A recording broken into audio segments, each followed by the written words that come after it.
Bad Boys represent an American comedy film series showcasing two eccentric cops. George Gallo created the films, featuring Will Smith and Martin Lawrence as a pair of detectives, Mike Lowry and Marcus Burnett in the Miami Police Department. The franchise comprises 3 movies, with the initial 2 directed by Michael Bay. The series includes Bad Boys, 1995, Bad Boys 2, 2003, and after several years, Bad Boys for Life, 2020. The storyline follows 2 trendy detectives safeguarding a witness to a murder case while probing a heroin theft from the evidence storage room. Bad Boys became a massively successful franchise, establishing itself as one of the renowned film series of the early 2000s. The films garnered 4 award nominations, including the 1996 Grammy Awards, 1996 MTV Movie Award, and the 1995 BMI Film Music Award. The Bad Boys franchise boasted an ensemble cast, and in this video, we'll highlight some of the cast members who have passed away. On our channel, we showcase similar videos. Remember to show your support by liking, commenting, and subscribing to our channel for more content. Don Simpson. Don Simpson is among the ensemble of the Bad Boys franchise who has passed away. On January 19, 1996, Simpson was discovered deceased in the restroom of his residence in Bel Air, Los Angeles. Initially, his demise was attributed to natural causes. However, a subsequent autopsy and toxicology report revealed that Simpson succumbed to heart failure induced by a combination of drug intoxication involving cocaine and prescription medications. At the time of his demise, his system contained 21 different drugs, encompassing antidepressants, stimulants, sedatives, and tranquilizers. Born in Seattle, Washington, to June Hazel, a housewife, and Russell J. Simpson, a Boeing mechanic during his birth, Simpson was raised in Juneau, Alaska, in a strict Baptist household. He was a devoted churchgoer, attending services 4 to 5 times weekly and identifying as a straight-a Bible student. In the early 1970s, Simpson commenced his career at Jack Waddell & Associates in San Francisco before relocating to Los Angeles. He secured a position in the marketing of exploitation films for Warner Bros. In 1972, handling distribution marketing for movies like Woodstock and A Clockwork Orange. In 1975, Simpson interviewed with Paramount Pictures, referred by his friend Steve Tisch, nephew of Larry Tisch. Tisch had initially turned down the job, later producing films like Risky Business and Forrest Gump. Jerry Bruckheimer, a friend of Simpson, provided his personal car for Simpson's commute to the interview. In 1990, Simpson and Bruckheimer inked a 5-year, $300 million deal with Paramount. However, the collaboration proved short-lived. The Simpson-Bruckheimer-produced film, Days of Thunder, starring Tom Cruise, was released in the same year. Although a financial success, grossing $158 million, the auto racing film received mixed reviews, failing to match the duo's previous successes. Simpson and Bruckheimer attributed the film's lackluster box office to Paramount's rushed planning and release, while Paramount blamed overspending by the duo. Consequently, Simpson and Bruckheimer parted ways with Paramount shortly thereafter. Simpson chose not to marry and resided alone in a Coldwater Canyon mansion in Beverly Hills. In the 1970s, Simpson enrolled in courses to become a member of the Church of Scientology, but abandoned the endeavor after spending $25,000 without experiencing significant personal enhancements. While filming Days of Thunder, Simpson ousted Scientology leader David Miscavige from the production when he refused to cover the cost of a more expensive Scientology-patented sound recording device. Having engaged in cocaine use since the 1980s, Simpson escalated his consumption over the years. Hollywood was well aware of his extravagant spending and unpredictable mood swings resulting from drug use by the 1990s.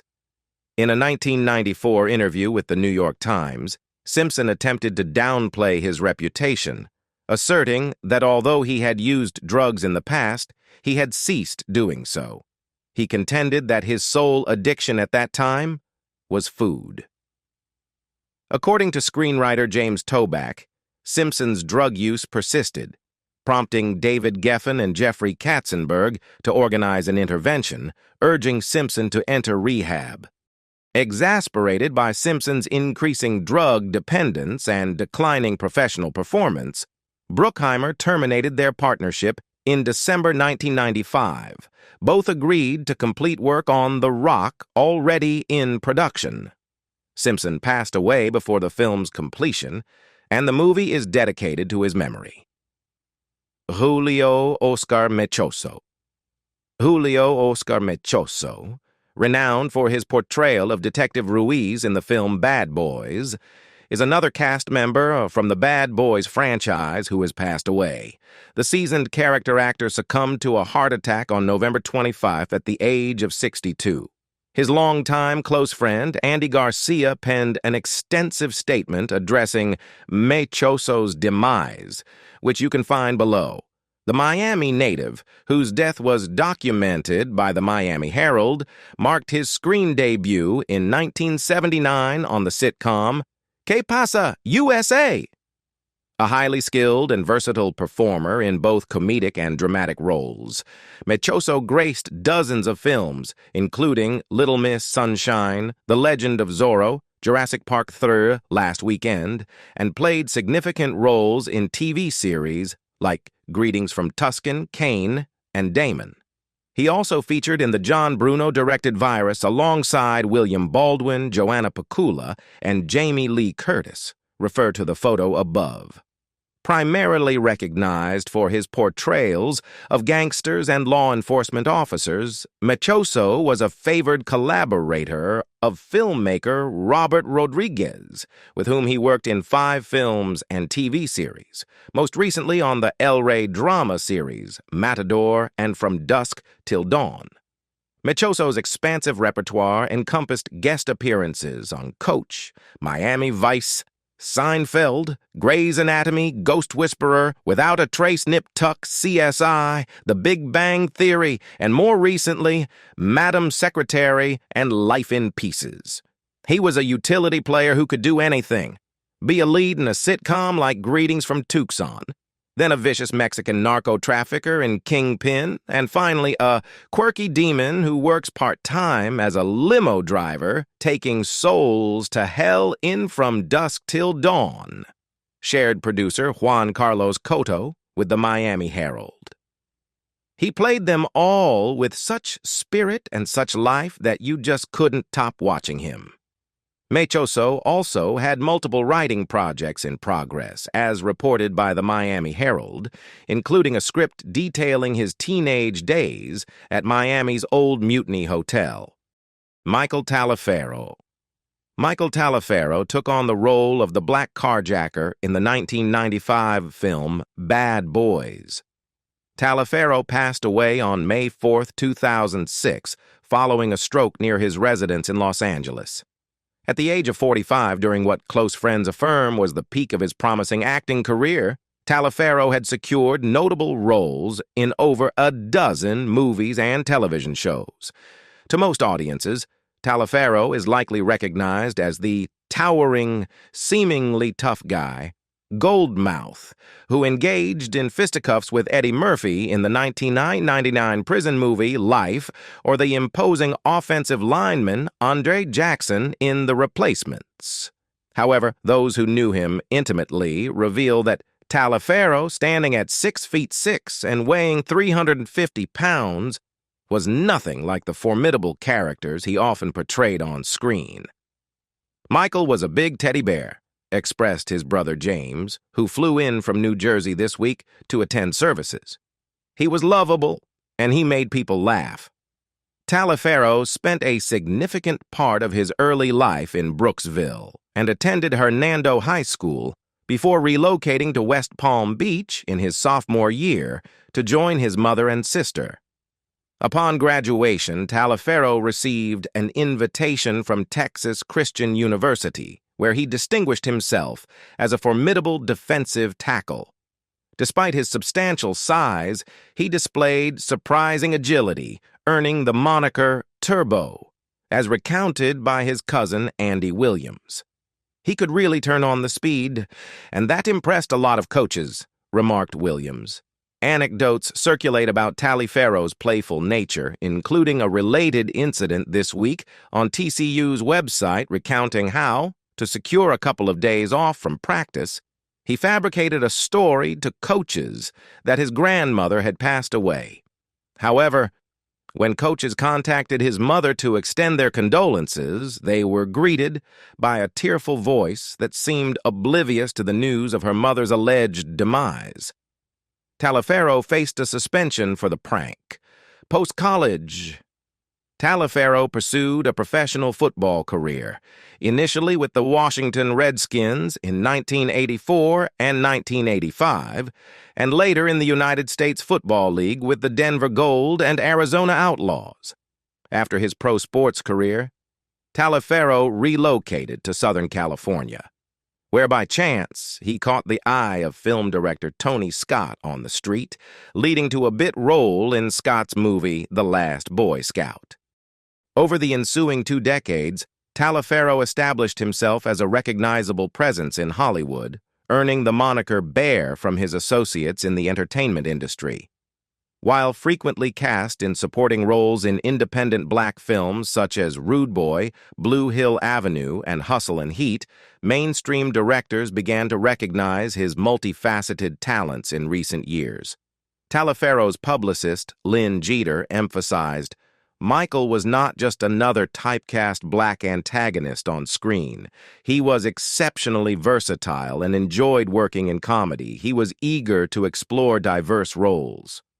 Although Talifero's decision to pursue an acting career surprised some in his family, his determination to excel in his chosen field was no shock.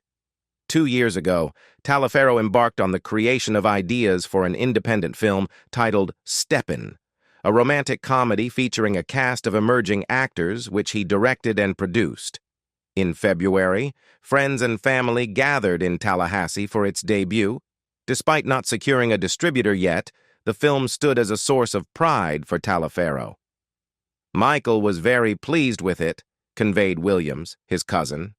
I believe it would have opened doors to great opportunities for him in the future. Periodically, Talifero would visit his family in Brooksville, leading to communal gatherings at his cousin Carrie Martin's residence. Michael enjoyed the attention he received here, shared Martin. I think he always felt that this was his true home. According to relatives, Talifero's expressed desire was to be laid to rest near his mother, Ethel, at Brooksville Cemetery. This will take place shortly after the funeral, scheduled for 11 a.m. on Saturday at Bethel Baptist Church. A viewing is set from 6 to 9 p.m. today. Talifero is survived by a brother, James of Trenton, NJ, and 2 sisters, Olga of West Palm Beach and Cheryl Hurd of Opelika. Tony Balano. Tony Balano, recognized as the inebriated individual at the urinal, a character fondly remembered by enthusiasts of the 1995 movie Bad Boys, passed away on January 23, 2013, in Dallas, Texas, at the age of 67. He is survived by 4 offspring and 8 grandchildren. Balano marked his television debut portraying Joaquin Davila, a lieutenant in Martillo Borrasca's high command, who met his demise in a confrontation with the dealer De La Carte in the Miami Vice episode titled Borrasca. Balano's cinematic ventures encompass his inaugural role in Invasion, USA, featuring John DeVries and Jaime L. Sanchez, participation in Band of the Hand, with over 20 Vice actors, involvement in Cat Chaser, alongside Juan Fernandez, Tomas Milian, and Robert Escobar. Appearances in the TV series 21 Jump Street and the TV movie The Take, featuring Ray Sharkey, Arlie Ermey, Nelson Oramas, Alfredo Alvarez Calderon, Mark Macaulay, Mary Fanero, and Julio Oscar Mechoso. Additionally, he contributed to The Disciples with Xavier Coronel and concluded his film journey with Too Fast, Too Furious, alongside James Remar. Will Knickerbocker. Will Knickerbocker graced the film as Officer Bill O'Fee, enchanting fans with his exceptional acting prowess. Knickerbocker, born on the 19th of August, 1939, embarked on his professional journey in the early 1980s, making his debut in the movie Pocky, released in 1981. Thanks to the film's acclaim and his impressive performance, he secured roles in subsequent films, including Pet Detective in 1994, Cape Fear in 1991, Knicks Games in 1993, Key West in 1993, Miss America in 1992, and numerous others. Regrettably, his career was cut short when he passed away in 1994, at the age of 55 years. We love hearing from you, so please share your thoughts, suggestions, or any topics you'd like us to cover in the comments section below. Your feedback is invaluable and helps us tailor our content to what you want to see. Before you go, check out these other fantastic videos we've selected just for you. Trust us, you don't want to miss them. As we wrap up today's video, we want to express our deepest gratitude for your ongoing support. Whether you're a longtime subscriber or you've just discovered our channel, we appreciate each and every one of you. Stay tuned for more exciting content coming your way soon. Until next time, take care, stay awesome, and we'll catch you in the next video.